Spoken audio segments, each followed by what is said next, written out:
വിഷയത്തിലേക്ക് ഞാൻ കടന്നു വരികയാണോ അതിനാധാരമാണ് നെക്സ്റ്റ് വേർഡ് ഇപ്പോൾ ആരെ വായിക്കുന്നുണ്ട്. 34-ാമത്തെ വാക്യം, അടുത്ത ഭാഗം. വാളിന്റെ വായ്ക്ക് തെറ്റി, വാളിന്റെ വായ്ക്ക് തെറ്റി. Escape the edge of the sword. Escaped the edge of the sword. വാളിന്റെ വായ്ത്തലയ്ക്ക് തെറ്റി. അതിനോടുകൂടെ ഒരു വാക്യം കൂടെ നിങ്ങളെ വായിപ്പിക്കട്ടെ. വേഴ്സ് 37. വാളാൽ കൊല്ലപ്പെട്ടു. നിങ്ങൾ ശ്രദ്ധിക്കണം, ഈ രണ്ട് വേർഡ് ഞാൻ ഒരുമിച്ച് എടുക്കുവാനായിട്ട് ആഗ്രഹിക്കുകയാണ്.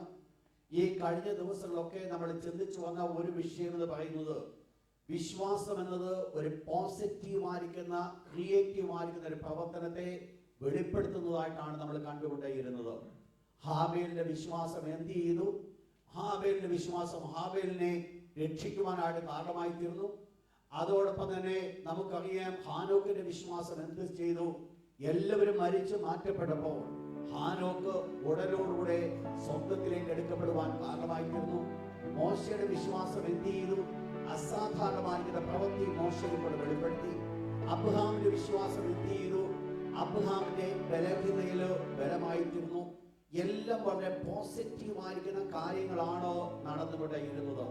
ഈ കഴിഞ്ഞ ദിവസം നമ്മൾ പഠിച്ച വിഷയം വരെ, പ്രത്യേകിച്ച് ശദ്രക് മേശക് അബേദ്നെഗോവിനെ തീക്കുള്ളിടുമ്പോൾ ആ തീയുടെ ജ്വാലയുടെ ശക്തി പോലും അവരുടെ ജീവിതത്തിൽ അടുക്കാതെ വണ്ണം അവരെ പ്രൊട്ടക്ട് ചെയ്ത ഒരു ദൈവത്തെയാണോ നമ്മൾ കണ്ടത്? അവരുടെ വിശ്വാസമാണോ അവരെ പ്രൊട്ടക്ട് ചെയ്യുവാനിടയായി തീർന്നത്? എന്നാൽ ഇനിയുമുള്ള ചില ക്ലാസ്സുകൾ നമ്മൾ പഠിക്കുന്നത് പോസിറ്റീവായിരിക്കുന്ന വിഷയങ്ങൾ മാത്രമല്ല, ഒരു ദൈവ പൈതലിന്റെ ജീവിതത്തിൽ നെഗറ്റീവായിരിക്കുന്ന വിഷയങ്ങളും കടന്നു വരുവാൻ സാധിക്കും. ശ്രദ്ധിക്കണം എന്റെ വേർഡുകൾ ഓരോന്നും. പോസിറ്റീവായിരിക്കുന്ന കാര്യങ്ങൾ മാത്രമല്ല, നെഗറ്റീവായിരിക്കുന്ന വിഷയങ്ങളും കടന്നു വരുവാനായിട്ട് സാധിക്കും. നമ്മൾ വായിച്ചു വായിക്കുന്ന 34-ാമത്തെ വാക്യം നമ്മൾ ഇപ്രകാരം പഠിക്കുകയുണ്ടായി. അവർ വാളിന്റെ വായ്ത്തലയ്ക്ക് തെറ്റി. വാളിന് അവരെ കൊല്ലുവാനായിട്ട് ഇടയായി തീർന്നില്ല. വാളാൽ കൊല്ലപ്പെടുന്നതിന് മുൻപ് അവരുടെ വിശ്വാസം അവരെ രക്ഷിക്കുവാനായിട്ട് ഇടയായി തീർന്നു. അവർ വാളാൽ കൊല്ലപ്പെടേണ്ടവരാകുന്നുവെങ്കിലും വാൾ അവരുടെ ശരീരത്തിലേക്ക് അടുക്കാതെ വണ്ണം അവരുടെ വിശ്വാസം അവരെ പ്രൊട്ടക്ട് ചെയ്യുവാനായിട്ട് ഇടയായി തീർന്നു. എന്നാൽ താഴെ 37-ാമത്തെ വാക്യം ഞാൻ വായിച്ച ഇപ്രകാരമാണ് അവിടെ കണ്ടത്. അവിടെ നമ്മൾ വായിച്ച വേർഡ് ഇപ്രകാരമാണ്, വാളാൽ കൊല്ലപ്പെട്ടു. വിശ്വാസ വീരന്മാരുടെ പട്ടിയെ കുറിച്ച് പറയുമ്പോൾ അവിടെ പറയുകയാണ്, വിശ്വാസ വീരന്മാരുടെ ഒരു കൂട്ടം ആൾക്കാര് അവരെന്ത് ചെയ്യപ്പെടുവാൻ ഇടയായിരുന്നു? വാളാൽ കൊല്ലപ്പെടുവാൻ ഇടയായിരുന്നു. നിങ്ങൾ ശ്രദ്ധിക്കണേ എന്റെ പോയിന്റ്. ഒരു കൂട്ടം ആൾക്കാരെ കുറിച്ച് പറയുന്നു, അവർ വാളിന്റെ വായ്ത്തലയ്ക്ക് തെറ്റി. വേറൊരു കൂട്ടം ആൾക്കാരെ കുറിച്ച് പറഞ്ഞു, അവർ വാളാൽ കൊല്ലപ്പെട്ടു. വാളിന്റെ വായ്ത്തലയ്ക്കിൽ നിന്ന് തെറ്റിയവര് അവരുടെ വിശ്വാസമാണ് അവരെ രക്ഷിച്ചത്. വാളാൽ കൊല്ലപ്പെടുവാൻ ഇടയായിത്തീർന്നവരും കൊല്ലപ്പെടുവാൻ കാരണം അവരുടെ വിശ്വാസമായിരുന്നു. നിങ്ങൾ മനസ്സിലാക്കണം, എന്റെ വ്യൂ നിങ്ങൾ മനസ്സിലാക്കണം. വാളാൽ രക്ഷപ്പെടുവാനുള്ള കാരണം അവരുടെ വിശ്വാസം പ്രാവർത്തികമാക്കി. വാളുകൊണ്ട് കൊല്ലപ്പെട്ടവരുടെ ജീവിതത്തിൽ സംഭവിച്ചത് അവരും വിശ്വാസത്തിന് വേണ്ടി മരിച്ചു. ഈ രണ്ട് കൂട്ടം ആൾക്കാരെ നമ്മൾ രണ്ട് ധ്രുവങ്ങളിൽ നിന്ന് ചിന്തിക്കുമെങ്കിൽ പലപ്പോഴും തമ്മിൽ ക്രിട്ടിസൈസ് ചെയ്യുന്നതായിട്ട് കാണുവാൻ സാധിക്കും. വാളാൽ കൊല്ലപ്പെടാതെ രക്ഷപ്പെട്ട ഒരു കൂട്ടം ആൾക്കാര് വാളാൽ കൊല്ലപ്പെട്ടവരെ നോക്കിക്കഴിഞ്ഞാൽ അവക്കിപ്രകാരം പറയും, ഇവര് ഇന്നതുപോലെ വിശ്വസിച്ചിരുന്നുവെങ്കിൽ എന്നെ രക്ഷിച്ചതുപോലെ ഇവരും വാളിന്റെ വായ്ത്തലയിൽ നിന്ന് രക്ഷപ്പെട്ടേനെ. ഇവർ കൊല്ലപ്പെടേണ്ട ആവശ്യം ഇവക്കില്ലായിരുന്നു, ഇവർക്ക് രക്ഷപ്പെടുവാൻ സാധിക്കുമായിരുന്നു. എന്നാൽ വാളാൽ കൊല്ലപ്പെട്ടവരോട് ചോദിച്ചു കഴിഞ്ഞാൽ അവരും വിശ്വാസത്തിന് വേണ്ടിയാണോ വിശ്വാസത്താലാണോ മരിക്കുവാനായിട്ട് ഇടയായിത്തീർന്നത്? അവരുടെ വിശ്വാസം മറ്റവരുടെ ആദ്യമുള്ളവരുടെ വിശ്വാസം എന്ന് പറയുന്നത്, ഈ വാള് മുൻപിൽ വന്നാലും ദൈവം എന്നെ അത്ഭുതകരമായ രീതിയിൽ രക്ഷിക്കുമെന്നുള്ളതോ അവർ പൂർണ്ണമായിട്ട് വിശ്വസിച്ചു. വാളാൽ കൊല്ലപ്പെട്ടവരുടെ വിശ്വാസം എന്ന് പറയുന്നത്, ഞാൻ വാളാൽ കൊല്ലപ്പെട്ടാലും വേണ്ടില്ല, ഈ ദൈവത്തെ വിട്ടേച്ച് മറ്റൊന്നിനെയും പിന്നെ ഞാൻ പോകത്തില്ല. രണ്ടുപേരും വിശ്വാസത്തിന് വേണ്ടിയാണോ മരിക്കുവാനായിട്ട് കാരണമായി, വിശ്വാസത്തിന് വേണ്ടിയാണോ ജീവിക്കുവാനായിട്ട് ഇടയായിത്തീർന്നത്? എന്നാൽ രണ്ട് കൂട്ടർക്കും രണ്ട് വ്യത്യസ്തമായിരിക്കുന്ന അനുഭവങ്ങൾ കടന്നു വന്നു. നിങ്ങൾ മനസ്സിലാക്കണം, പലപ്പോഴും ഇന്ന് ലോകത്തിൽ സംഭവിക്കുന്ന ഒരു വലിയ വീഴ്ച എന്ന് പറയുന്നത്, പലപ്പോഴും പോസിറ്റീവായിരിക്കുന്ന കാര്യങ്ങൾ മാത്രം കണ്ടുകൊണ്ട് മുൻപോട്ട് കടന്നു പോകുന്ന ഒരു അവസ്ഥയാണ്. എന്നാൽ ഒരു ദൈവ പൈതലെ മനസ്സിലാക്കേണ്ടത് പോസിറ്റീവായിരിക്കുന്ന കാര്യങ്ങൾ മാത്രമല്ല ഒരു ദൈവ ജീവിതം സംഭവിക്കാൻ പറ്റുന്നത്. ദൈവം അനുവദിച്ചുകൊണ്ട് ചില പ്രതികൂലങ്ങൾ കൂടെ കടന്നു പോകുവാനായിട്ട് സാധിക്കും. ആ പ്രതികൂലങ്ങൾ കടന്നു വരുമ്പോഴും എനിക്കും നിങ്ങൾക്കും വിശ്വാസം ആണ് ആവശ്യമായിരിക്കുന്നത്. ഈ വിഷയം പഠിപ്പിക്കുവാൻ തക്കണം ഒരു പർട്ടിക്കുലർ ഒരു ചാപ്റ്ററിലേക്ക് നിങ്ങളെ കൊണ്ടുപോകട്ടെ. അപ്പോസ്തലപ്രവൃത്തി 12-ാം അധ്യായത്തിലേക്ക് കടന്നതാണ്. Acts chapter 12 verse number 1.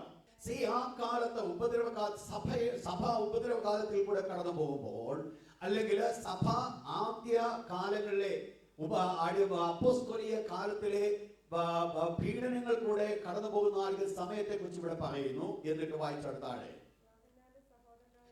യോഹന്നാന്റെ സഹോദരനായ യാക്കോബിനെ അവൻ വാളുകൊണ്ട് കൊന്നു. ഹെരോദ രാജാവ് യോഹന്നാന്റെ സഹോദരനായിരിക്കുന്ന യാക്കോബിനെ വാൾ കൊണ്ട് കൊന്നു. നെക്സ്റ്റ് വേർഡ്,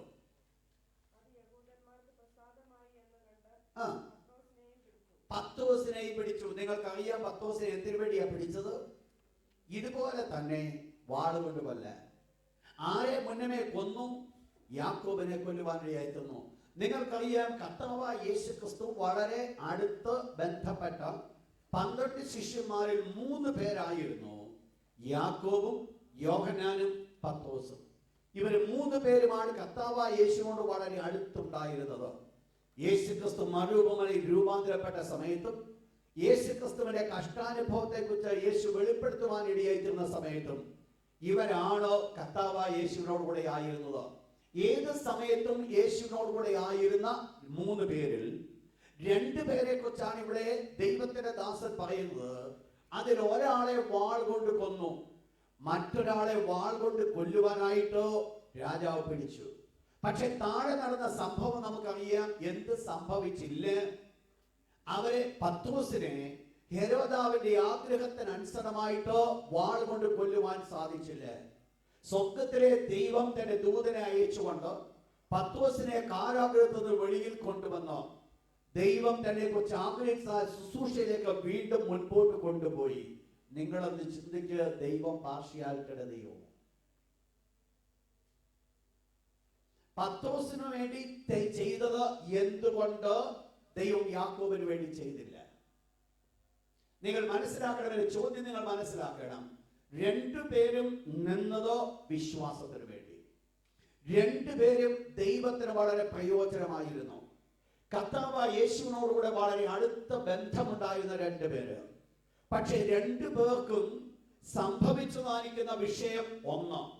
2 പേരെയും ഹെരോദ, ഒരേ രാജാവ് 2 പേരെയും വാളുകൊണ്ട് വെട്ടിക്കൊല്ലുവാനായിട്ട് ആഗ്രഹിച്ചു. പക്ഷെങ്കിൽ ഒരാളെ വാളുകൊണ്ട് വെട്ടിക്കൊന്നു, മറ്റേയാള് വാളിൽ നിന്ന് രക്ഷപ്പെട്ടു. ഇത് എന്തുകൊണ്ട് ഇന്നാള് വാളുകൊണ്ട് കൊല്ലപ്പെട്ടു, മറ്റേയാളെ എന്തുകൊണ്ട് വാളിൽ നിന്ന് ദൈവം രക്ഷിച്ചു? നിങ്ങൾ ചിന്തിക്കണം. ഒരു പക്ഷെങ്കിൽ ദൈവത്തിന് യാക്കോബിനെ രക്ഷിപ്പാനായിട്ട് സാധിക്കത്തില്ലേ? 100% ദൈവത്തിന് സാധിക്കും. അങ്ങനെയെങ്കിൽ എന്താണ് ഇവിടുത്തെ വിഷയമായിരിക്കുന്നത്? യോഹന്നാന്റെ സുവിശേഷം 21-ാം അധ്യായത്തിലേക്ക് കടന്നു വന്നാൽ, ജോൺ ദ ഗോസ്പൽ ചാപ്റ്റർ 21 അതിന്റെ 19 മുതലുള്ള വാക്യം ഒന്ന് വായിച്ചാണ്. Verse 19 onward. പത്രോസിനെ കുറിച്ച് കർത്താവായ യേശു ക്രിസ്തു വെളിപ്പെടുത്തിയ ഒരു ഭാഗമാണ്. ആ ഭാഗം മനസ്സിലാക്കിയിട്ട് അവിടെ താഴെ പറയുകയാണ്, ഇന്ന വിധമായിരിക്കും പത്രോസ് മരിക്കുമെന്നുള്ളത് എല്ലാവരും മനസ്സിലാക്കി. താഴെ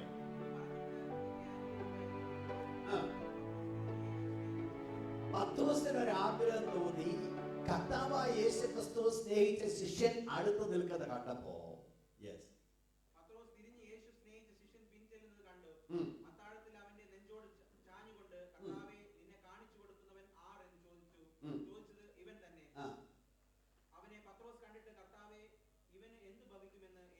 പത്രോസിന്റെ നല്ലൊരു ചോദ്യം. കാരണം ഓൾറെഡി തന്നെ കുറിച്ചുള്ള വെളിപ്പാട് തനിക്ക് കിട്ടിക്കഴിഞ്ഞു.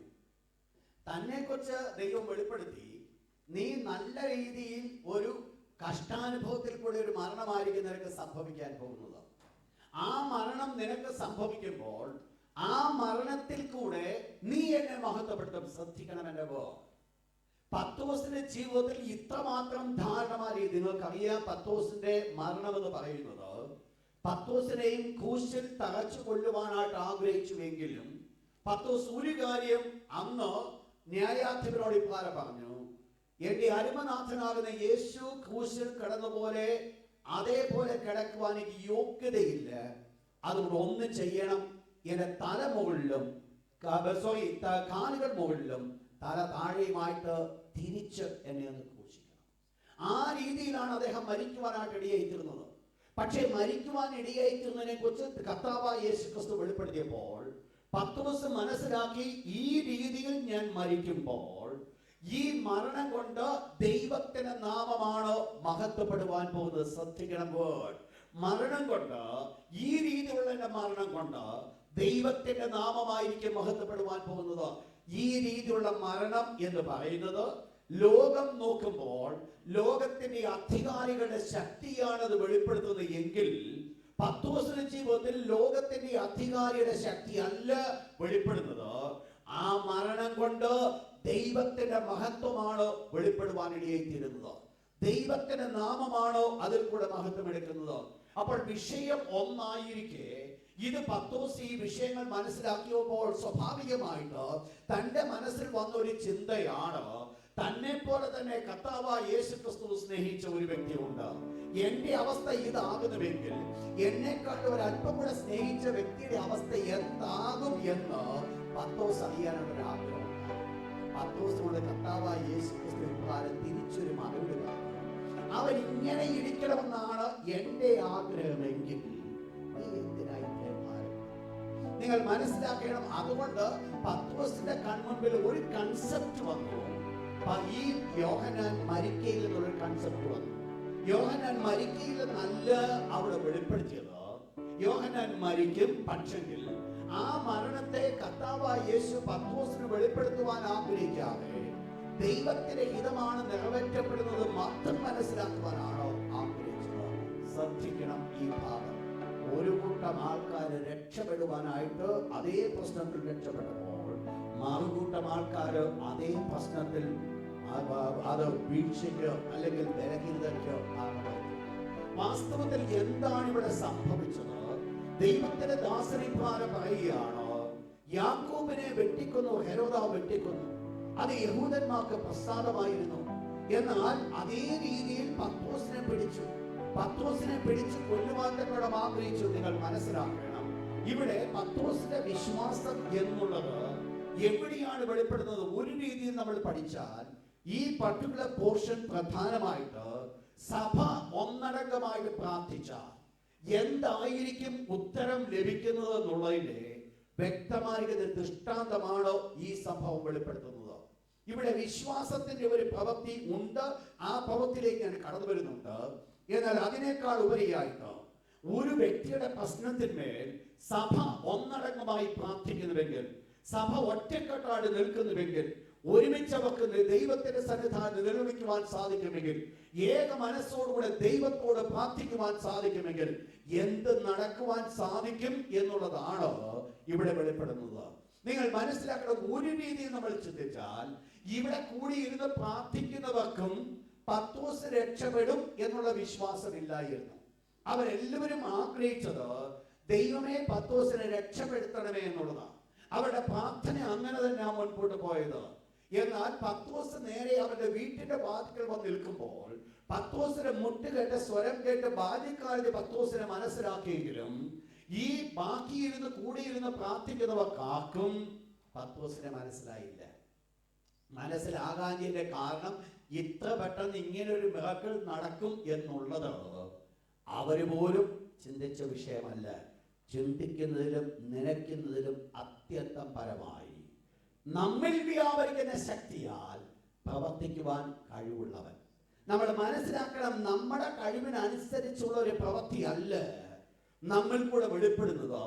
പലപ്പോഴും നമ്മുടെ ബുദ്ധിക്ക് പോലും മനസ്സിലാകാത്ത കാര്യങ്ങൾ നമ്മിൽ കൂടെ നിറവേറ്റുവാൻ ഈ സ്വർഗ്ഗത്തിലെ ദൈവം ശക്തനാണ്. അതാണ് ഇവിടെ സംഭവിച്ചത്. എന്നാൽ നമ്മുടെ വിഷയം എന്നുള്ളത് വിശ്വാസം എന്നുള്ള വിഷയമായിരിക്കുമ്പോൾ ഇവിടെ പത്രോസിന്റെ ജീവിതത്തിന്റെ ഒരു വിശ്വാസത്തിന്റെ ഒരു സ്റ്റെപ്പ് നമുക്കിവിടെ കാണുവാൻ സാധിക്കും. എന്താണ് പത്രോസിന്റെ വിശ്വാസം ഇവിടെ കാണുവാൻ സാധിക്കുന്നത്? നിങ്ങൾക്കറിയാം, അല്പ ദിവസങ്ങൾക്ക് മുൻപ് യാക്കോബിനെ കൊന്നതായിരിക്കുന്ന ചരിത്രമാണ് പത്രോസിന്റെ കൺമുൻപിൽ. യാക്കോബിനെ കൊന്നത് യഹൂദന്മാർക്ക് പ്രസാദമായി എന്നുള്ളതും പത്രോസിന് മുൻപുള്ള വിഷയമാണ്. അതേ രാജാവാണ് പത്രോസിനെ പിടിച്ചിരിക്കുന്നത്. പക്ഷെ പത്രോസിന് ഒരു കാര്യം അറിയാം, ഞാനും ഒരു പക്ഷെങ്കിൽ ഈ രാജാവിന്റെ മുൻപിലായതുകൊണ്ട് എന്റെയും അവസാനം ഒരു രീതിയിൽ മരണമാകുമോ? ഇതാണോ പത്രോസ് ചിന്തിച്ചത്? നിങ്ങൾ മനസ്സിലാക്കണം, ഈ പത്രോസിനെ നമ്മൾ കാണുമ്പോൾ നന്നാല് ചേവകന്മാർ അടങ്ങിയതായിരിക്കുന്ന ഒരു സംഘത്തിന്റെ കയ്യിൽ പത്രോസിനെ ഏൽപ്പിച്ചു.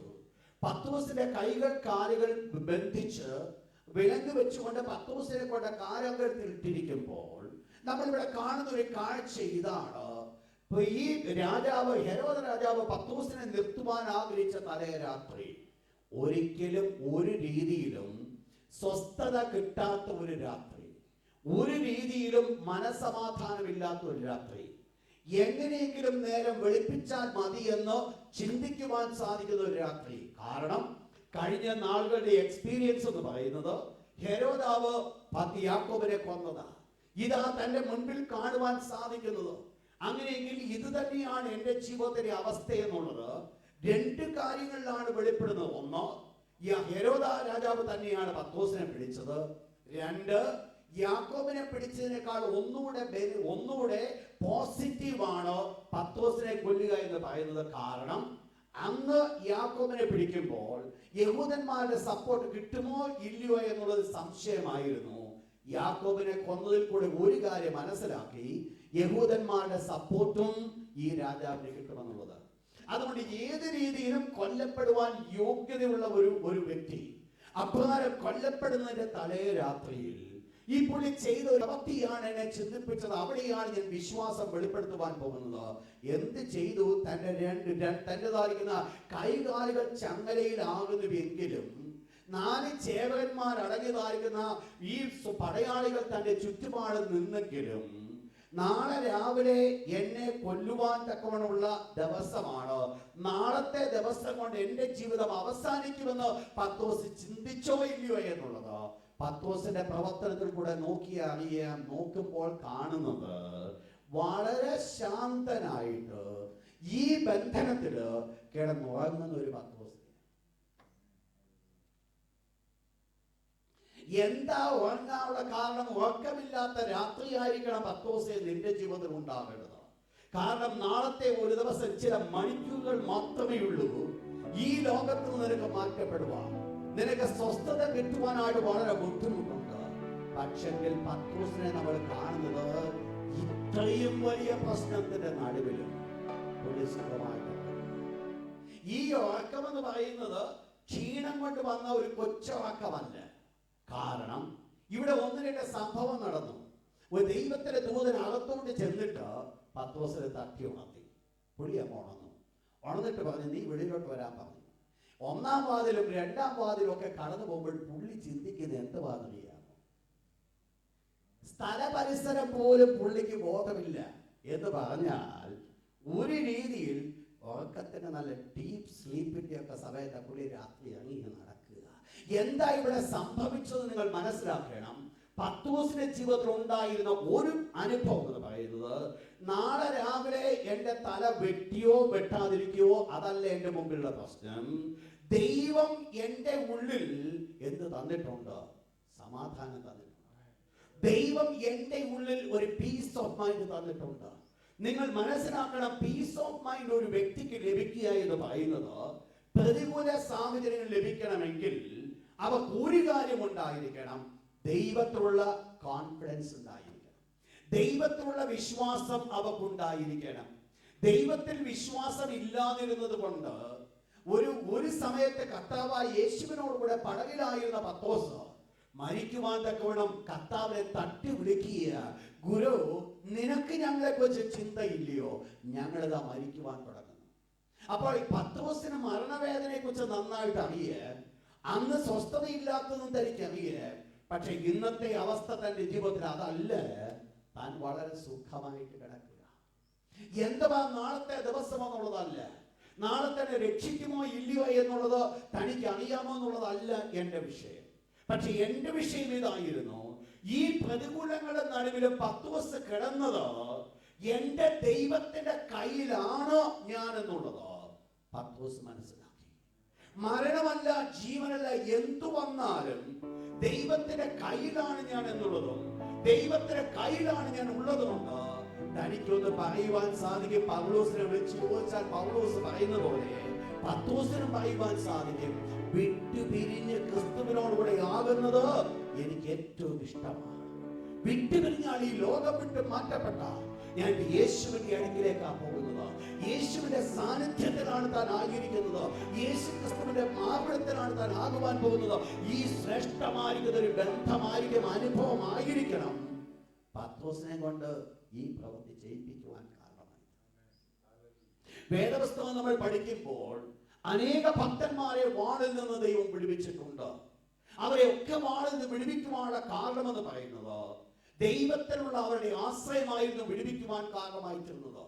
ഇതേ രീതിയിലുള്ള ഒരു ക്യാരക്ടറാണ് യെരമ്യാ പ്രവാചകൻ. ആ വാക്യം ഒന്ന് എടുത്താൽ യെരമ്യാവ് chapter 36 verse 19, 18 and 19. 26 അധ്യായം 24 വാക്യം കൂടെ. 26, 23, 24.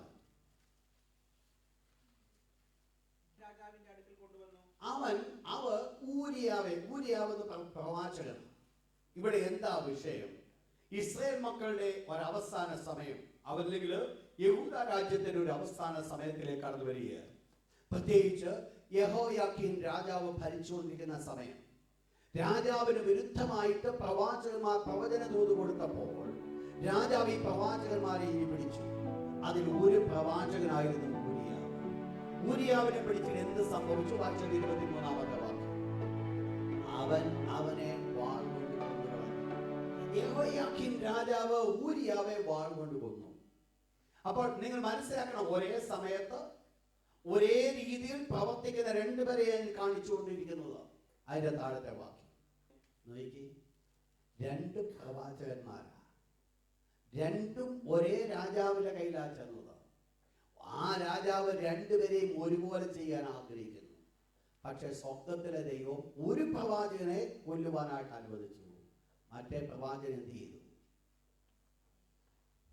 രാജാവ് പരിശ്രമിച്ചു എങ്കിലും രാജാവിന്റെ കയ്യിൽ എത്തപ്പെടാതിരിക്കേണ്ടതിന് ദൈവം യെരമ്യാവിനെ പ്രൊട്ടക്ട് ചെയ്തു. യെരമ്യാവ് വലിയ പ്രവാചകനായതുകൊണ്ടാണോ? ഊരിയാവ് കൊച്ചു പ്രവാചകനായതുകൊണ്ടാണോ? പോയി മരിച്ചോട്ട് വലിയ ഗുണമൊന്നുമില്ലെന്നാണോ? അതുകൊണ്ടാണോ ദൈവം അങ്ങനെ ചെയ്തത്? നിങ്ങൾ മനസ്സിലാക്കണം, നമ്മുടെ എല്ലാവരുടെയും ജീവിതത്തിൽ നമ്മൾ കടന്നു പോകുന്ന സാഹചര്യങ്ങൾ ഒരു പക്ഷെങ്കിൽ ഒരേ സാഹചര്യം എയ്ക്കും ബിക്കും കടന്നു വരാം. പക്ഷെങ്കിൽ അതിന്റെ ഔട്ട്കം, അതിന്റെ ആഫ്റ്റർ എഫക്ട് എന്ന് പറയുന്നത് ഒരു പക്ഷെങ്കിൽ രണ്ടും സെയിം ആകണമെന്നില്ല, രണ്ടും വ്യത്യാസമായിരിക്കും. അങ്ങനെയെങ്കിൽ എൻ്റെ ആഗ്രഹം എന്തായിരിക്കണം? ഞാൻ എന്താണ് ചെയ്യേണ്ടത്? ഞാൻ ചിന്തിക്കുക, ഊരിയാവ് ചിന്തിക്കുകയാണ്, ഈ യെരമ്യാവിനെ എന്തുകൊണ്ട് കൊല്ലുന്നില്ല, എന്നെ എന്തുകൊണ്ട് കൊല്ലുന്ന ചിന്തിച്ചിരുന്നുവെങ്കിൽ ഒരു ഡിസപ്പോയിന്റ്മെന്റ് കടന്നു വരാമായിരുന്നു. നിങ്ങൾ മനസ്സിലാക്കണം. എന്നാൽ എന്ത് സംഭവിക്കുന്നില്ല, ഓരോ വ്യക്തി ജീവിതങ്ങളെ കുറിച്ചുള്ള ദൈവത്തിന്റെ പർപ്പസ് ഓരോന്നാണ്. എന്നെ കുറിച്ചുള്ള വിധമായിരിക്കത്തില്ല മറ്റൊരാളെ കുറിച്ച്. അങ്ങനെയെങ്കിൽ എനിക്കും നിങ്ങൾക്കും അത്യാവശ്യമായിരിക്കുന്ന ഒരു കാര്യമാണ്, ഞാൻ ഈ കടന്നു പോകുന്ന വിഷയത്തിൽ എൻ്റെ ദൈവത്തിന് എന്നെ കുറിച്ചുള്ള വിഷയം എന്ത് എന്നുള്ളത് ദൈവത്തിന് ഹിതമാണോ ഞാൻ മനസ്സിലാക്കുന്നത്. ദൈവത്തിന് ഹിതം ഞാൻ മനസ്സിലാക്കുന്നില്ല എങ്കിൽ പോസിറ്റീവായിട്ട് അത്ഭുതങ്ങൾ നടന്നതുപോലെ ഞാൻ അത്ഭുതം നടക്കുവാൻ ആഗ്രഹിച്ച് അത് നടക്കാതിരിക്കുമ്പോൾ എനിക്ക് ഒരു ഡിസപ്പോയിന്റ്മെന്റ് വരുവാനായിട്ടിടയായിത്തീരും. ദൈവം പത്രോസിനോട് പറഞ്ഞൊരു കാര്യമാണ്, നീ എന്തിനാ കുഞ്ഞെ ഇത്രയും ഭാരപ്പെടുന്നത്? ഇതിൽ കൂടെ നടക്കാൻ അവനെ ഞാൻ നടത്തുവാൻ എനിക്ക് വഴിയുണ്ട്. അങ്ങനെയാണ് നിനക്കെന്തിനാ ഭാരപ്പെടുന്നത്? നിങ്ങൾ മനസ്സിലാക്കണം, എൻ്റെ ജീവിതത്തിൽ കർത്താവിന് വേണ്ടി ഞാൻ കൊല്ലപ്പെട്ടാലും ആ കൊല്ലപ്പെടുന്നുവെങ്കിലും എനിക്ക് ഒരു കാര്യമുണ്ടായിരിക്കും, ഞാൻ ജീവിക്കുന്നത് എൻ്റെ യേശുവിനോടുള്ള തീരുമാനം. ഞാൻ മരിക്കേണ്ടി വരികയാണെങ്കിൽ തന്നെ ഞാൻ മരിക്കുന്ന എനിക്ക് ബുദ്ധിമുട്ടില്ല. ദൈവത്തെ ആരാധിക്കുന്നതിന് വിരുദ്ധമായി, ദൈവവചനത്തിന് വ്യവസ്ഥയ്ക്ക് വിരുദ്ധമായി നിൽക്കുവാൻ ഒരിക്കലും ഞാൻ പോകത്തില്ല എന്നുള്ള എൻ്റെ തീരുമാനം എന്നെ മരണത്തിലേക്ക് നടത്തുന്നു എങ്കിൽ മനസ്സിലാക്കണം, ആ മരണത്തിന്റെ സമയത്തും ഞാൻ എങ്ങനെയായിരുന്നു? വിശ്വാസത്തിൽ മരിച്ചു. അവിടെയായി എൻ്റെ പ്രത്യേകത. എൻ്റെ ജീവിതത്തിൽ ഞാനത് മനസ്സിലാക്കി. ഈ ഒരു അവസ്ഥയിൽ കൂടെ കടന്നു പോകുന്നു. ദൈവമനെ ഇതാണ് ശദ്രക് മേശക് അബേദ്നെഗോ പറഞ്ഞപ്പോൾ, ഈ ദൈവം ഞങ്ങളെ വിടുവിക്കുവാൻ ശക്തനാണ്. വിടുവിച്ചില്ലെങ്കിലും രാജാവേ, നീ നിർത്തിയ ബിംബത്തെ ഞങ്ങൾ നമസ്കരിക്കുകയില്ല. എന്താ തന്റെ ജീവിതത്തിൽ ഉണ്ടായ തീരുമാനം? ദൈവം വിടുവിക്കുവാൻ ശക്തനാണ്. പക്ഷെങ്കിൽ ഈ അവസ്ഥയിൽ കൂടെ കടന്നു പോകേണ്ടതാണ് ദൈവത്തിന്റെ ആഗ്രഹമെങ്കിൽ ഇതിൽ കൂടെ കടന്നു പോകാനും എനിക്ക്, ഇതിൽ കൂടെ കടന്നു പോകണമെങ്കിലും എന്തുണ്ടെങ്കിലേ പറ്റത്തുള്ളൂ? വിശ്വാസമില്ലാതെ നമ്മുടെ പ്രതികൂലത്തിന്റെ ഒരൊറ്റ സ്റ്റെപ്പ് പോലും നമുക്ക് വെക്കുവാനായിട്ട് സാധ്യമല്ല. നമ്മുടെ ഒരു കാലടി മുൻപോട്ടെടുത്ത് വെക്കണമെങ്കിൽ പ്രതികൂലങ്ങളുടെ നടുവിൽ, ഭാരത്തിന്റെ നടുവിൽ, കണ്ണുനീരിന്റെ നടുവിൽ, പ്രത്യേകിച്ച് തീയുടെ ജ്വാലയുടെ നടുവിൽ ഒരു സ്റ്റെപ്പ് കാലെടുത്ത് വെക്കണമെങ്കിൽ ദൈവത്തിലുള്ള വിശ്വാസമാണോ എനിക്ക് ആവശ്യമായിരിക്കുന്നത്? ചിലപ്പോൾ ഒരുപക്ഷെ എന്റെ മുൻപിൽ ഞാൻ ചിന്തിക്കുന്നത് വിരുദ്ധമായിരിക്കും സംഭവിക്കുന്നത്. വിരുദ്ധമോ അനുകൂലമായിക്കൊള്ളട്ടെ, പക്ഷെങ്കിൽ ദൈവത്തിന് ഹിതമാണോ എന്നിൽ കൂടെ നിറവേറ്റപ്പെട്ടത്? അതുകൊണ്ട് മനസ്സിലാക്കിക്കോണം, എല്ലാം കണ്ടിട്ട് എല്ലാം പോസിറ്റീവ് എന്ന് മാത്രം നമ്മൾ ചിന്തിക്കുവാനല്ല നമ്മൾ ആഗ്രഹിക്കേണ്ടത്. പിന്നെയോ മറുവശം കൂടെ നമ്മളത് ചിന്തിച്ചു. ദൈവത്തിന് പർപ്പസ് ഉണ്ട്. ഞാൻ ചിന്തിക്കുകയായിരുന്നു, എന്താണ് സംഭവിച്ചത്? ഒരു സ്തേഫാനോസിനെ കല്ലെറിഞ്ഞു കൊല്ലുവാൻ ദൈവം അലൗ ചെയ്തു. ദൈവം കണ്ണടച്ചു. സ്തേഫാനോസിനെ പിടിക്കപ്പെട്ട സമയത്തോ ദൈവം ഒരു ആക്ഷനും എടുത്തില്ല. സ്തേഫാനോസിനെ വേണേ പത്രോസിനെ വിടുവിച്ച പോലെ ദൈവത്തിന് വിടുവിക്കാമായിരുന്നു. പക്ഷെ ഒരു കാര്യമുണ്ട്, സ്തേഫാനോസേ, മറ്റുള്ളവർ നിന്നെ നോക്കിക്കൊണ്ട് നിൽക്കുമ്പോൾ, അവർ നിന്റെ ദേഹത്ത് കല്ലുകൾ വലിച്ചെറിയുമ്പോൾ, ഈ കല്ലുകളാൽ നീ കൊല്ലപ്പെടുന്ന സമയത്തും ഞാൻ നിന്നെ കൈവിടത്തില്ല. പക്ഷെ നിന്റെ മരണമായിരിക്കും ഒരു ശൗൽ എഴുന്നേൽക്കുവാൻ പോകുന്നത്. ഒരു സ്തേഫാനോസ് കൊല്ലപ്പെടണമായിരുന്നു, ഒരു ശൗൽ എഴുന്നേൽക്കണമായിരുന്നുവെങ്കിൽ പ്രിയപ്പെട്ടവരെ നിങ്ങൾ മനസ്സിലാക്കണം, എന്റെ മരണമായിരിക്കുക വേറെ 10 പേർ എഴുന്നേൽക്കുവാൻ കാരണമായിരിക്കുന്നതോ. ഇന്ന് ലോകത്തിൽ എവിടെയെല്ലാം ഉണർവ് നടന്നിട്ടുണ്ട്, ആ ഉണർവിന്റെ എല്ലാ പശ്ചാത്തലം നമ്മൾ പഠിക്കാമെങ്കിൽ ഒരു കാഴ്ച കാണുവാൻ സാധിക്കും. ചിലർ വിശ്വാസത്തിന് വേണ്ടി കൊല്ലപ്പെട്ടതാണോ ആ ദേശത്ത് ചിലര് നേടുവാനായിട്ട് കാരണമായി തീർന്നത്. നമ്മുടെ ജീവിതത്തിൽ നമ്മൾ മനസ്സിലാക്കേണ്ട ഒരു വിഷയം അതാണ്. എന്റേതായിരിക്കുന്ന കഷ്ടത, എന്റേതായിരിക്കുന്ന സഫറിങ്സ്, എന്റേതായിരിക്കുന്ന ബുദ്ധിമുട്ട്, അത് കൂടെ ഞാൻ കടന്നു പോകുമ്പോൾ എന്റെ ദൈവത്തിൽ ഞാൻ ആ സമയത്തും ആശ്രയിച്ചുകൊണ്ട് ചാരിക്കൊണ്ട് ഞാൻ മുൻപോട്ട് കടന്നു പോകുന്നുവെങ്കിൽ ഒരു കാര്യം നിശ്ചയമാണ്, അനേക ശൗലന്മാർ എഴുന്നേൽക്കും എന്നുള്ളത് ഒരു സത്യമായ വിഷയമാണ്. ഒരു ശൗൽ എഴുന്നേൽക്കണമെങ്കിൽ ഒരു സ്തേഫാനോസ് കൊല്ലപ്പെടണം. പ്രിയപ്പെട്ടവരെ, ആ കൊല്ലപ്പെടുവാനുള്ള വാഞ്ച, എന്ത് തന്നെ വന്നാലും ദൈവത്തിന് വേണ്ടി ഞാൻ ജീവിക്കുന്നുള്ള തന്റെ ജീവിതത്തിന്റെ തീരുമാനം, അതാണോ തന്റെ ജീവിതത്തിൽ അനുഗ്രഹമായത്? ഇതുകൊണ്ട് എന്ത് സംഭവിച്ചു? സ്തേഫാനോസ് കൊല്ലപ്പെടുവാൻ ഇടിയായിത്തീർന്ന സമയത്ത്, കല്ല് വലിച്ചെറിയപ്പെടുന്ന സമയത്തും, സ്തേഫാനോസിന്റെ ഈ പ്രതികൂലങ്ങളുടെ നടുവിൽ സ്തേഫാനോസ് കണ്ട ഒരു കാഴ്ചയുണ്ട്. സ്വർഗ്ഗം. ഇതിനു മുമ്പ് കാണാൻ കാഴ്ച കണ്ടോ എന്ന് അറിയത്തില്ല. ഇതിനു മുമ്പ് തന്റെ ശുശ്രൂഷ മേശമേൽ ആഹാരം വിതരണം ചെയ്തു കൊടുക്കുക. പക്ഷെ ഇവിടെ അതല്ല സംഭവം. ഇവിടെ സംഭവിച്ചത് ദൈവത്തിന്റെ സ്വർഗ്ഗത്തിന്റെ കിളിവാതിൽ തുറന്നിരിക്കുന്നതും ദൈവത്തിന്റെ സന്നിധാനത്തിൽ കർത്താവായ യേശുക്രിസ്തു ഇരിക്കുന്നതും കണ്ട കാഴ്ച കണ്ടപ്പോൾ, യേശുക്രിസ്തു വലത് ഭാഗത്തിരിക്കുന്ന കാഴ്ച കണ്ടപ്പോൾ എന്ത് സംഭവിച്ചു? തന്റെ മുഖം പ്രസന്നമായി. ആ ഭാരങ്ങൾ തന്റെ ഉള്ളിൽ കടന്നു വരുന്നില്ല. എന്താ സംഭവിച്ചത്? ഒരേ കാര്യം, ചിലർ വാളിന്റെ വായ്ത്തലയ്ക്ക് തെറ്റി. നിങ്ങൾക്കറിയാം, ദാവീദിനെ കുറിച്ച് ദൈവം ആഗ്രഹിച്ചൊരു കാര്യമുണ്ട്, ഇസ്രായേലിന്റെ രാജാവായി തീരും. പക്ഷെങ്കിൽ ഈ ദാവീദിനെ കൊല്ലുവാൻ പിന്നാലെ ശൗൽ കച്ചിയെടുത്ത് നടക്കുക. വേദപുസ്തകം പറയുന്നു 2 പ്രാവശ്യം ശൗല് കുന്തം കൊണ്ട് കുത്തി. ദാവീദ് പോലും അറിഞ്ഞില്ല. ദാവീദ് അവിടെ നിന്ന് മാറിക്കളഞ്ഞു. താൻ കുന്തം വരുന്നത് കണ്ടിട്ടല്ല മാറിയത്.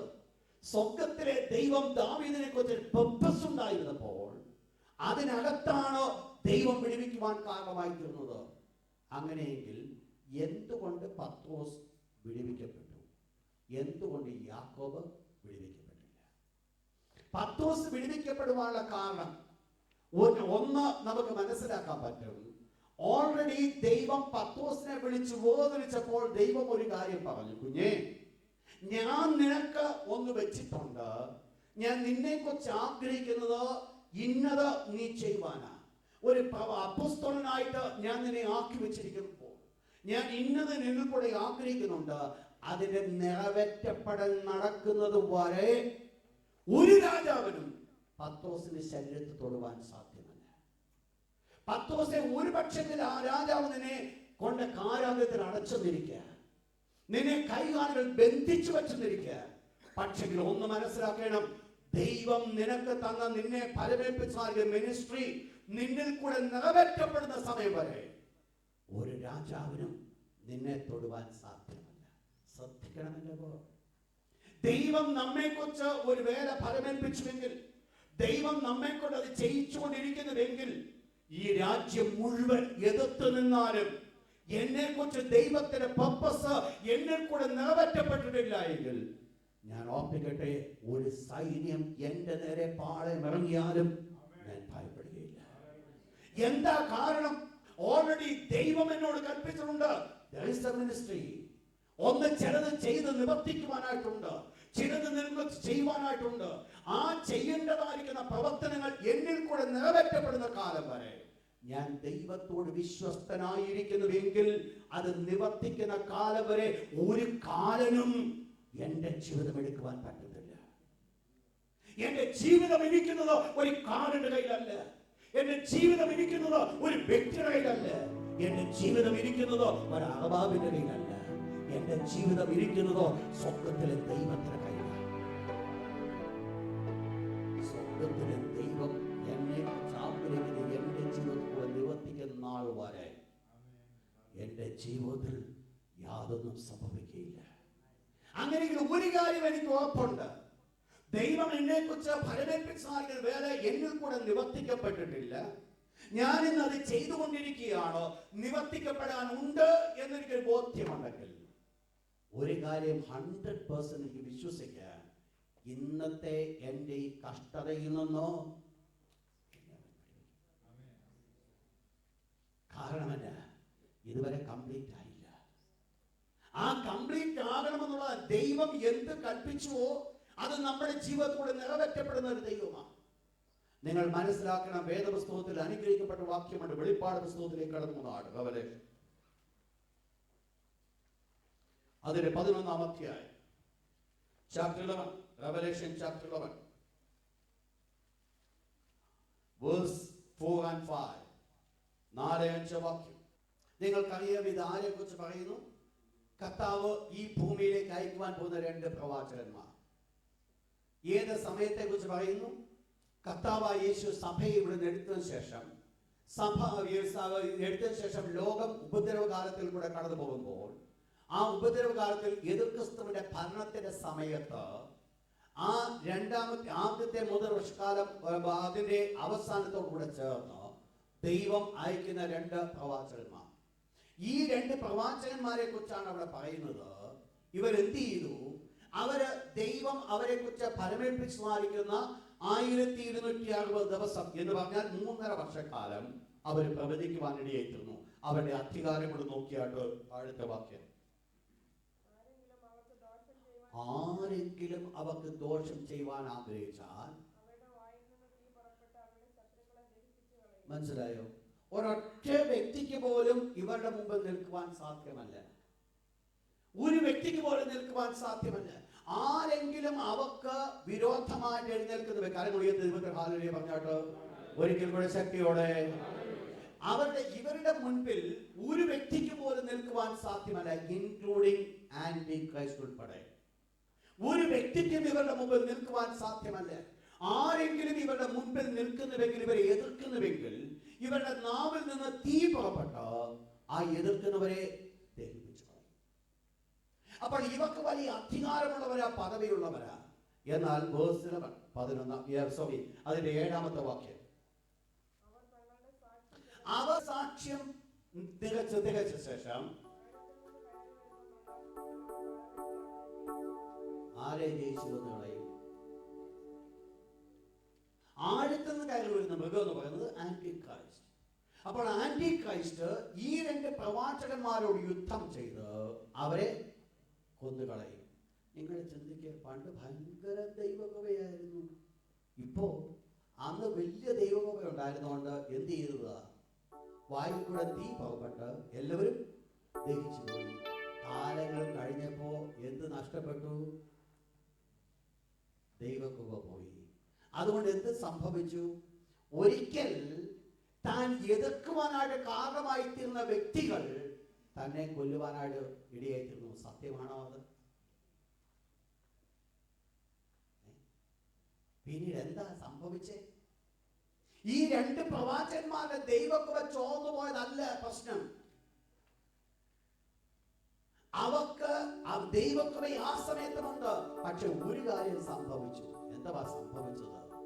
വേദപുസ്തകം പറയുന്നു, അവർ തങ്ങളുടെ സാക്ഷ്യം തികച്ച ശേഷം.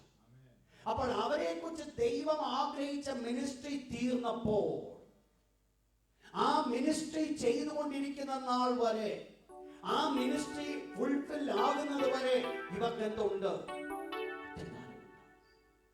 അതാണ് ദൈവം കൊടുത്തിരിക്കുന്നത്.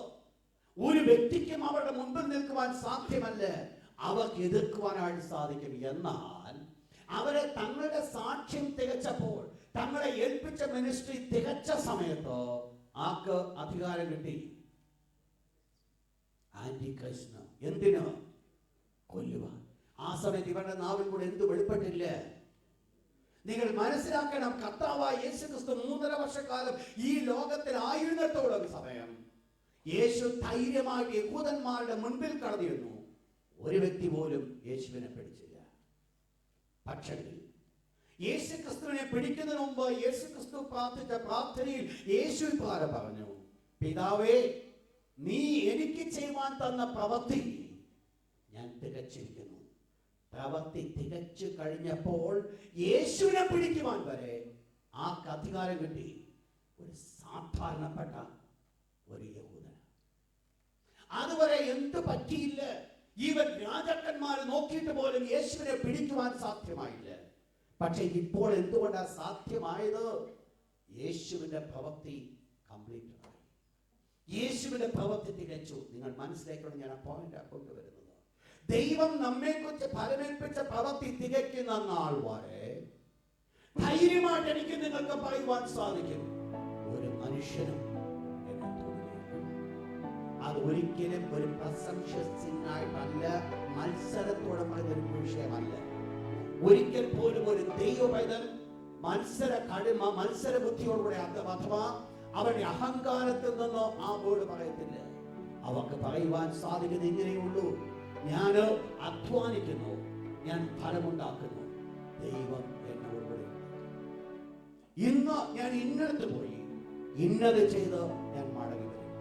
ലോകമനുഷ്യർ പറയും, ഞാൻ അങ്ങോട്ട് പോയി ഞാൻ ഇത് മേടിച്ചിട്ട് വരും. സാധിക്കുക. പക്ഷെ ഒരു ദൈവമതിന്റെ ജീവിതത്തിൽ നടക്കുന്നില്ല. ദൈവത്തിന്റെ ചിത്രം പറയേണ്ടത് ഇതാണ്, ദൈവഹിതമെങ്കിൽ ഞാൻ കടന്നുപോയി. എന്താ വിഷയമായിരിക്കുന്നത്?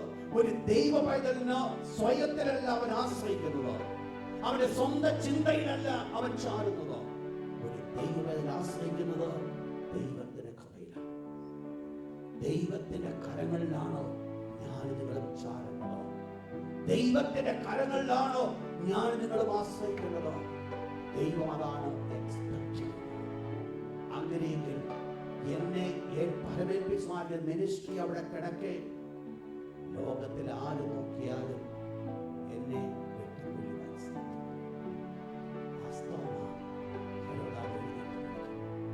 വാസ്തവമാണ്. മഹാപുരോഹിതൻ എഴുന്നേറ്റ് മരിക്കും. പക്ഷേ ഇവക്കാർക്കും ഒരു സത്യം അറിയത്തില്ല. ദൈവം എന്നെ ഒരു വേല ഫലമേൽപ്പിച്ചു. ഓർപ്പിക്കട്ടെ, ദൈവം നിങ്ങളെ ഒരു വേല ഫലമേൽപ്പിച്ചുകൊണ്ടേ, ആ വേല നിങ്ങൾ കൂടെ നിവർത്തിച്ചുകൊണ്ടേ ഇരിക്കുന്നു എങ്കിൽ നമ്മളെ തൊടുവാൻ സാധ്യമല്ല. ധൈര്യമായിട്ട് എനിക്ക് നിങ്ങൾക്ക് പറയുവാൻ സാധിക്കും, ഒരു ബാധയും എൻ്റെ ജീവിതത്തിൽ അടുക്കിയില്ല. ഇതിൽ നിന്ന് ഞാൻ വിടുവിക്കപ്പെടും, ഇതിൽ നിന്ന് ഞാൻ വിടുവിക്കപ്പെടും. ഇതിൽ ഞാൻ പരാജയപ്പെട്ടു പോകുവാനല്ല പോകുന്നതോ, ഇതിൽ നിന്ന് ഞാൻ വിടുവിക്കപ്പെടും. എന്താ വേണ്ടത്? ഞാൻ പറയുകയുണ്ടായി, ഒരേ സംഭവം ദൈവമക്കൾ എന്ന് പറയുന്നവർക്ക് രണ്ട് പോസിറ്റീവ് നെഗറ്റീവായിട്ട് സംഭവിക്കുവാൻ സാധിക്കും. അതുകൊണ്ട് മനസ്സിലാക്കേണ്ടത്, പോസിറ്റീവായിട്ട് കാണുന്നത് നല്ലതാണ്, പക്ഷെങ്കിൽ ദൈവത്തിന്റെ ഹിതം മനസ്സിലാക്കി പോസിറ്റീവായിട്ട് കാണുന്നത് അതിലും നല്ലതാണ്. ഞാൻ പറഞ്ഞ വേർഡ് മനസ്സിലായോ? എല്ലാം കണ്ണുമടച്ച് പോസിറ്റീവ് എടുക്കാനല്ല. എനിക്കറിയാം, എൻ്റെ ജീവിതത്തിൽ ഞാൻ കടന്നുപോയ അവസ്ഥ പോസിറ്റീവായിട്ട് എടുത്തതിൽ കൂടെ ഞാൻ അനുഭവിച്ച വേദന എനിക്കറിയാം. പക്ഷെങ്കിൽ ദൈവം എന്നെ പഠിപ്പിച്ചു, കുഞ്ഞെ, ഇതിൽ കൂടെ നിന്നെ ഞാൻ കടത്തി വിടുന്നതിനകത്തും എനിക്കൊരു ഉദ്ദേശമുണ്ടെന്നോ സ്വപ്നത്തിലെ ദൈവം പഠിപ്പിച്ചപ്പോൾ ഞാൻ മനസ്സിലാക്കി, ദൈവത്തിന്റെ ഹിതം എന്നിൽ കൂടെ നിവർത്തിക്കുന്നത് അതാണ് പറഞ്ഞത്. പത്രോസിനോട് കർത്താവായ യേശു പറഞ്ഞു, ഇന്ന വിധം നീ മരിക്കും. ആ മരണം ഒരു പരാജയമാണ്. ആ മരണത്തിൽ കൂടെ നമുക്ക് വേണ്ടത് ഇതാ, ജീവിച്ചാലും വേണ്ടില്ല, മരിച്ചാലും വേണ്ടില്ല, ദൈവം എന്ത്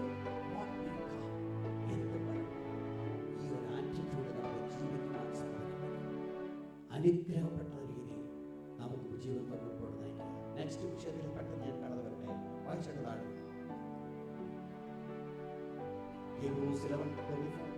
ബലഹീനതയിൽ ശക്തിമാവും. വളരെ നല്ല വിഷയം. ഇത് പെട്ടെന്ന് ഞാൻ അവസാനിപ്പിച്ചത്, കാരണം ഒത്തിരി നമ്മൾ കേട്ടു. ഇവിടെ എന്ത് സംഭവിച്ചു? വിശ്വാസത്താൽ ഇവർക്ക് ചെയ്യുവാനിടയായിരിക്കുന്ന ഒരു പ്രവൃത്തിയെ കുറിച്ച് പറയുകയാണ്. ബലഹീനതയിൽ അവർക്ക് എന്ത് കിട്ടി? ശക്തി പ്രാപിച്ചു. അവർ ബലഹീനരായിരുന്നു, ബലഹീനത അവർക്കുണ്ടായിരുന്നു. പക്ഷെ ബലഹീനതയുടെ മധ്യത്തിൽ അവർക്ക് വിശ്വാസം ഉണ്ടായിരുന്നത് കൊണ്ട് അവർക്ക് എന്ത് കിട്ടി? അവരുടെ ബലഹീനത ബലഹീനതയായി കടന്നില്ല, പകരം എന്തായി മാറ്റപ്പെട്ടു? എന്തായിരുന്നു വിഷയം? ഈ ഒരു സംഭവത്തെ കുറിച്ച് ഇഷ്ടംപോലെ ഉദാഹരണങ്ങൾ പറയുവാൻ സാധിക്കും. എന്നാൽ കൂടുതൽ പരിചയമില്ലാത്ത ഒരു വിഷയത്തിനെ നിങ്ങളെ കൊണ്ടുപോവുകയാണ്, ഒരു യെഹെസ്കേൽ രാജാവിനെ കുറിച്ച്. നിങ്ങൾക്കറിയാം, ഒരു യെഹെസ്കേൽ രാജാവ് ഇസ്രായേലിന്റെ ഭരണകാലത്ത് വളരെ അനുഗ്രഹിക്കപ്പെട്ട ഒരു രാജാവായിരുന്നു ഹിസ്കിയ രാജാവ്. ഹിസ്കിയ രാജാവിനെ കുറിച്ച് ഓർക്കുമ്പോൾ തന്നെ നമ്മൾ ചിന്തിക്കുന്ന ഒരു വിഷയമാണ് ഒറ്റ പ്രാർത്ഥന. തനിക്ക് തിരിഞ്ഞു കിടന്നൊരു പ്രാർത്ഥന പ്രാർത്ഥിച്ചു, ദൈവമേ, ഞാൻ കഴിഞ്ഞ നാളുകളിൽ എത്രമാത്രം നിർമ്മലതയോടുകൂടെ നടന്നു, നീ ഒന്ന് നോക്കണം, നീ എൻ്റെ ആയുസ്സിനെ നീട്ടിക്കൊടുക്കണം. തിരിഞ്ഞു കിടന്നുള്ള പ്രാർത്ഥനയ്ക്ക് ഉത്തരം കൊടുത്ത് 15 വർഷക്കാലം ആയുസ് നീട്ടിക്കൊടുത്ത് പരാജയത്തിന്റെ അവസ്ഥയിലേക്ക് പോയ ഒരു നല്ലൊരു രാജാവ്, നല്ലൊരു മനുഷ്യൻ, നല്ലൊരു വ്യക്തി. പക്ഷെ ഈ വ്യക്തിയുടെ ഈ വിഷയത്തിന് മുൻപ് നടന്നൊരു വിഷയമുണ്ട്. യഹൂദാ ദേശത്തെ സൻഹേരിബ് അഥവാ ഇത് അശൂറിലെ രാജാവ് പിടിച്ചടക്കുവാനായിട്ട് വന്നു. ഒരു രീതിയിൽ ഈ ഹിസ്കിയ രാജാവ് അശൂർ രാജാവിനെ കീഴ്പ്പെട്ടു പോകുന്നു. വായിച്ചാട്ട് രാജാക്കന്മാരുടെ പുസ്തകം 2 കിംഗ് 18-ാം അധ്യായത്തിന്റെ 5-ാമത്തെ വാക്യം ഒന്ന് വായിച്ചാൽ, വളരെ ദൈവം നല്ലൊരു സാക്ഷ്യം കൊടുത്ത ഒരു രാജാവാണ് ഹിസ്കിയ രാജാവ്. 25-ാമത്തെ വയസ്സിൽ നിൽക്കുമ്പോൾ ദൈവം പറയും, ഇതിന് മുമ്പും പിമ്പും ഇങ്ങനൊരു രാജാവ് ഉണ്ടായിട്ടില്ല. ഈ ഹിസ്കിയ രാജാവിന്റെ അവസ്ഥ എന്തായിരുന്നു? അതിനു മുമ്പ് ഇസ്രായേൽ ഈ ഹിസ്കിയ രാജാവിനെ അശൂർ രാജാവാണ് ഭരിച്ചുകൊണ്ടിരുന്നത്. വായിച്ചാട്ടെ 7-ാമത്തെ വാക്യം. യഹോവ അവനോട് കൂടെ ഉണ്ടായിരുന്നു. ആരോട്? ഹിസ്കിയ രാജാവിനോട് കൂടെ. അവൻ ചെന്നിടത്തൊക്കെയും കൃതാർത്ഥനായി. മനസ്സിലായോ? അശ്ശൂർ രാജാവിനോട് മത്സരിച്ച് ആ രാജാവിനെ സേവിക്കാതിരുന്നു. കാരണം എന്നാ? കഴിഞ്ഞ നാളുകളിലൊക്കെ അശ്ശൂർ രാജാവിന്റെ ബന്ധനത്തിലാണോ ഈ രാജ്യം കടന്നത്? പക്ഷെ ഹിസ്കിയ രാജാവ് ആഗ്രഹിച്ചു, ആ കെട്ടൊന്ന് പൊട്ടിക്കാൻ ആഗ്രഹിച്ചു. കെട്ട് പൊട്ടിക്കാൻ ആഗ്രഹിച്ച ഒരു കാരണമുണ്ട്. എന്താ അതിന്റെ കാരണം എന്നറിയാം? ആ വാക്യം വീണ്ടും ഒരിക്കൽ കൂടി വായിച്ചാൽ വളരെ ബ്യൂട്ടിഫുൾ. യഹോവ അവനോടുകൂടി ഉണ്ടായിരുന്നു. മനസ്സിലായോ? ഈ ഒരു സത്യം സ്വയമായിട്ട് മനസ്സിലാക്കി നമ്മുടെ പ്രവർത്തനത്തിൽ കൂടെ നമുക്കത് വെളിപ്പെടുമെങ്കിൽ നമ്മളെ ബന്ധിച്ചിരിക്കുന്ന പല ബന്ധനങ്ങളെയും നിഷ്പ്രയാസം വയ്ക്കുവാൻ സാധിക്കും. നമുക്ക് പലപ്പോഴും ഇതിനെക്കുറിച്ച് ബോധ്യമില്ലാത്തത് കൊണ്ടാണ് അശ്ശൂർ രാജാവിന്റെ കീഴിൽ കഴുത്തും കൊടുത്ത് മുൻപോട്ട് പോകുന്നത്. പക്ഷെ ഒരു കാര്യം മനസ്സിലാക്കണം, ഹിസ്കിയ രാജാവേ, ഇസ്രായേൽ ജനം ഒന്നടക്കമായിട്ട് അശ്ശൂർ രാജാവ് അവരെ ഭരിച്ചുകൊണ്ടിരിക്കുക. കഴിഞ്ഞ നാളുകൾ നിന്റെ അപ്പന്റെ കാലത്ത് അശ്ശൂർ രാജാവ് നിന്നെ ഭരിച്ചതാ.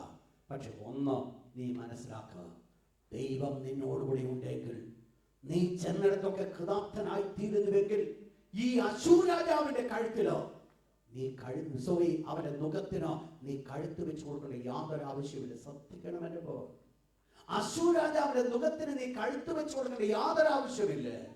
അശ്ശൂർ രാജാവിനോട് എതിർത്ത് നിൽക്കുവാൻ സാധിക്കുമെങ്കിൽ അശ്ശൂർ രാജാവിന്റെ മുഖം നിന്റെ മേൽ നിന്ന് ഉടയും.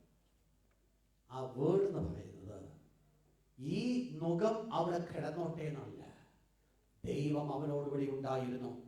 അവന്റെ പ്രവൃത്തി കൃതാർത്ഥനായി തീർന്നുവെന്ന് മനസ്സിലാക്കിയപ്പോൾ ഈ ഹിസ്കിയ രാജാവിന് ഒരു കാര്യം മനസ്സിലായി, ഈ എന്നോടുകൂടെ ദൈവമുണ്ട് എങ്കിൽ ഈ അശ്ശൂർ രാജാവിന്റെ കയ്യിൽ നിന്നും ഞാൻ രക്ഷപ്പെടും.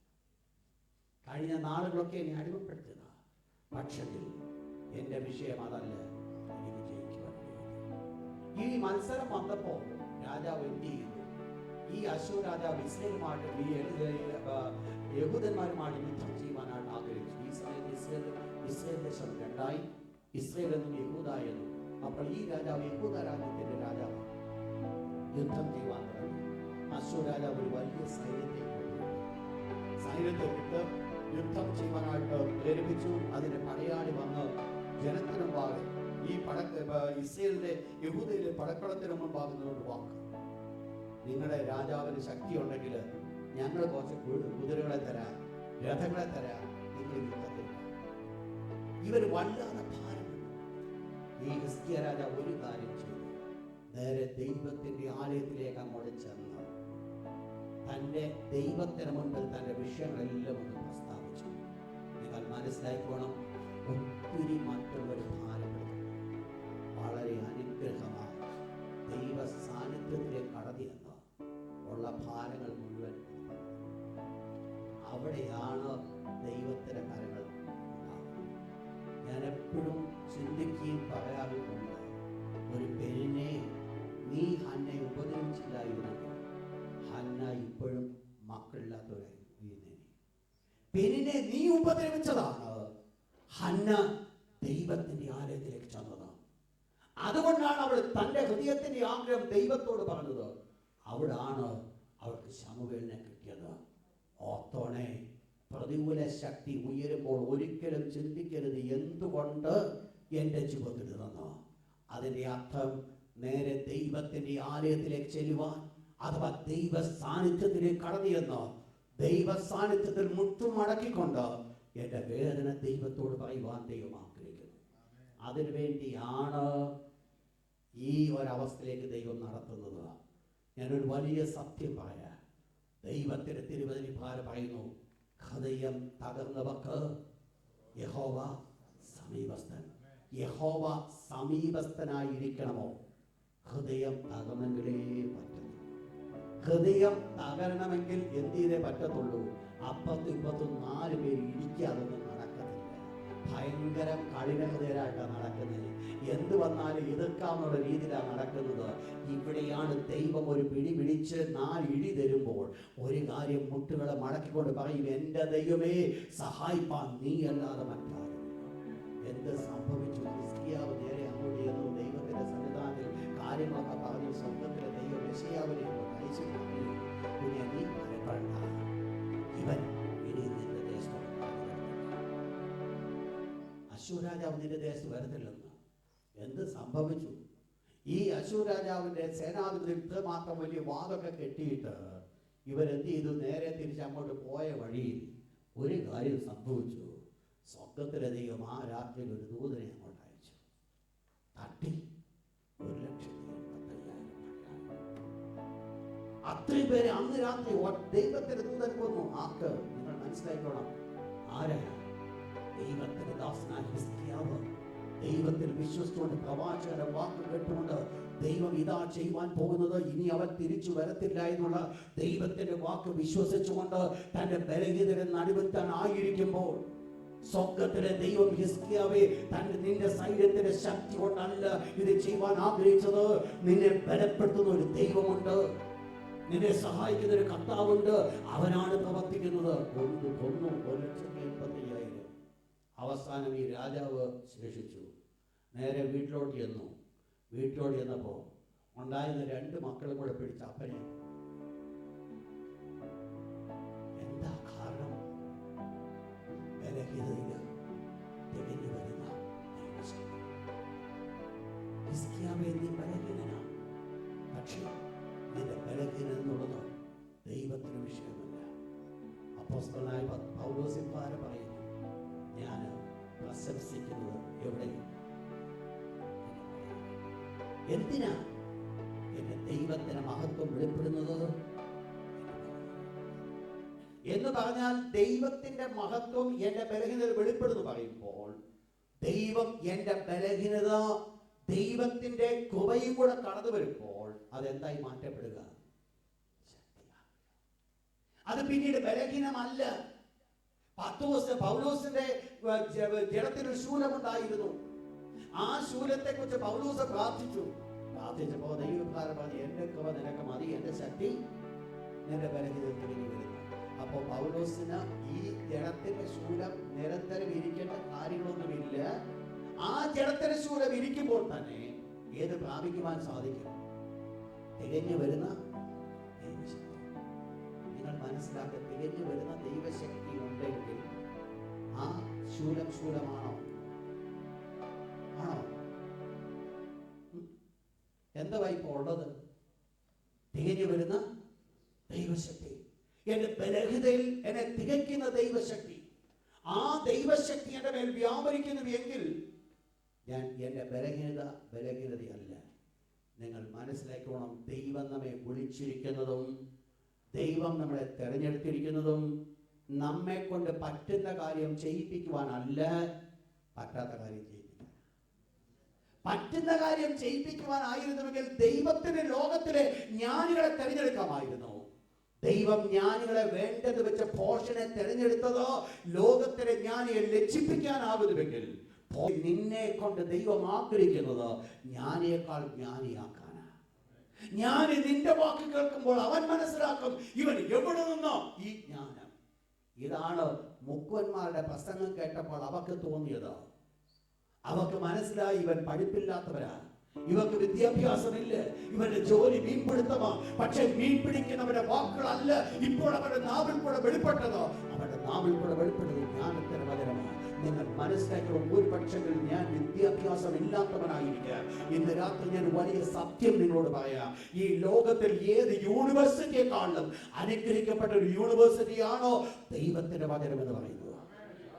ഈ യൂണിവേഴ്സിറ്റിയിൽ ആരെങ്കിലും ഇരുന്നിട്ടുണ്ടെങ്കിൽ ഈ ലോകത്തിലെ സകല ജ്ഞാനങ്ങളെ കുറിച്ച് ആ മനുഷ്യന് ബോധ്യമുണ്ടാകും. സൂര്യനെ കുറിച്ച് പഠിക്കണമോ? ഈ യൂണിവേഴ്സിറ്റി ഇരിക്കുക. മനുഷ്യനെ കുറിച്ച് പഠിക്കണമോ? ഈ യൂണിവേഴ്സിറ്റി ഇരിക്കുക. ഒരു പച്ച ചെടിയെ കുറിച്ച് പഠിക്കണമോ? ഈ യൂണിവേഴ്സിറ്റിയിൽ ഇരിക്കുക. നിങ്ങളുടെ ജീവിതത്തിൽ ഏത് കാര്യങ്ങൾ മനസ്സിലാക്കണമെങ്കിലും ഇത് യൂണിവേഴ്സിറ്റിക്കകത്തുണ്ട്. പലപ്പോഴും നമ്മളത് മനസ്സിലാക്കാത്തത് കൊണ്ട് നമ്മളത് ഗ്രഹിക്കുന്നില്ല. എന്നാൽ ഒന്ന് മനസ്സിലാക്കണേ, എന്നെ ജ്ഞാനിയാക്കുവാൻ മതിയായതായിരിക്കുന്ന ഒന്നാണ് എന്റെ ജീവിതത്തിലുള്ളത്. എന്നെ കൊണ്ട് അസാധ്യമായ കാര്യം സാധ്യമാക്കുന്ന ഒന്നാണ് എന്റെ മേൽ പകരപ്പെട്ടിരിക്കുന്നത്. അങ്ങനെയെങ്കിൽ എന്താ ദൈവത്തിന്റെ ദാസൻ പറഞ്ഞത്? വിശ്വാസത്താൽ അവരെന്ത് ചെയ്തു? അവർക്ക് ചെയ്യാൻ പറ്റാത്തതൊക്കെ ഇവർക്ക് എന്തുണ്ടായിരുന്നു? ഇവരുടെ ഉള്ളിൽ ഒരു വിശ്വാസം ഉണ്ടായിരുന്നു. എന്റെ ദൈവം എന്നോട് കൂടെ ഉണ്ടെങ്കിൽ ഞാനിത് ചെയ്യും. എന്റെ ദൈവം എന്നോട് കൂടെ ഉണ്ടെങ്കിൽ ഞാനിത് ചെയ്യും എന്ന് രാത്രി നിങ്ങൾക്ക് പറയുവാൻ സാധിക്കുമോ? ഞാൻ ബലഹീനനാണ്, പക്ഷെ എന്റെ ദൈവം എന്നോട് കൂടെ ഉണ്ടെങ്കിൽ ഞാനിത് ചെയ്യും. എന്റെ ദൈവം എന്നോട് കൂടെ ഉണ്ട്, ഞാനിത് ചെയ്യും. ദുഷ്ട പിശാച് മനസ്സിനെ ഇടിച്ചു കളയുന്ന ആ എല്ലാവിധമായ ദുഷ്ട ശക്തികൾ യേശുവിന്റെ നാമത്തിൽ ഇന്ന് രാത്രി മാറട്ടെ. ദൈവം നമ്മെ വിളിച്ചിരിക്കുന്നതോ നമ്മെ കൊണ്ട് പറ്റുന്ന കാര്യം ചെയ്യുവാനല്ല, നമ്മളെ കൊണ്ട് പറ്റാത്ത കാര്യം ചെയ്യുവാൻ. അങ്ങനെ ഞാൻ നിങ്ങളെ എക്സ്പെക്ട് ചെയ്യേണ്ടതോ എന്നെ കൊണ്ട് പറ്റുന്ന കാര്യം ചെയ്യാനല്ല, എന്നെ കൊണ്ട് പറ്റാത്ത ചെയ്യാനാണ്. കഴിഞ്ഞ നാളുകൾ ചെയ്യുവാൻ പറ്റാത്തത് ഇന്ന് രാത്രി ദൈവത്തിന്റെ പാതകളെ മുട്ടുമടക്കിയിട്ട് ദൈവത്തോട് എന്റെ കർത്താവേ, കഴിഞ്ഞ നാളുകൾ ഇതൊന്നും എന്നെ കൊണ്ട് ചെയ്യാൻ പറ്റിയിട്ടില്ല. ഈ ദിവസങ്ങളിൽ ദൈവമേ എന്നെ നീ സഹായിക്കണം. വളരെ വ്യക്തമായിട്ട് എന്ത് നടക്കുവാൻ പോകുന്നെന്നുള്ളത് ഈ കഴിഞ്ഞ ദിവസങ്ങളൊക്കെ ഞാൻ പ്രാർത്ഥിക്കുകയാണ്. ഞാൻ ആ വിഷയങ്ങളൊന്നും നിങ്ങളോട് പറയുന്നില്ല. കഴിഞ്ഞ രാത്രി ദൈവം എനിക്കൊരു ദർശനം തന്നു. എന്താ സംഭവിക്കുവാൻ പോകുന്നെന്നുള്ളത് വ്യക്തമായിട്ട് വളരെ ക്ലിയർ ആയിട്ട് ദൈവം എനിക്ക് കാണിച്ചു തന്നു. ഞാൻ ഒരു കാര്യം പറയട്ടെ, അക്ഷരീയമായിട്ട് നിറവേറ്റപ്പെടുവാൻ പോകുക. അസാധ്യമായ കാര്യം എന്നിലും നിങ്ങൾക്കൂടെ സാധ്യമാകുവാൻ പോകുക. ദൈവത്തിന്റെ പ്രവൃത്തി വെളിപ്പെടുത്തുവാനാണ് ദൈവം നമ്മെ വിളിച്ചിരിക്കുന്നത്. പരാജയ ഭീതിയിൽ നിൽക്കുവാനല്ല ദൈവം വിളിച്ചിരിക്കുന്നത്. ദൈവത്തിന്റെ മാറ്റമില്ലാത്ത പതിരിപ്പാർ പറയുന്നു, ഒരു ബലഹീനനും നിങ്ങളുടെ ഉണ്ടാകത്തില്ലെന്ന് കൽപ്പിച്ചിട്ടുണ്ടെങ്കിൽ ഒരു ബലഹീനം ഉണ്ടാകാൻ സാധ്യമല്ല. ബലഹീനത ഒന്നും ഉണ്ടാകുവാൻ സാധ്യമല്ല. എന്താ വേണ്ടത്? എനിക്കും നിങ്ങൾക്ക് വേണ്ടത് ദൈവത്തിന്റെ കൃപ എന്റെ മേൽ പകരണമേ എന്ന് നാം വാഞ്ചിച്ചു.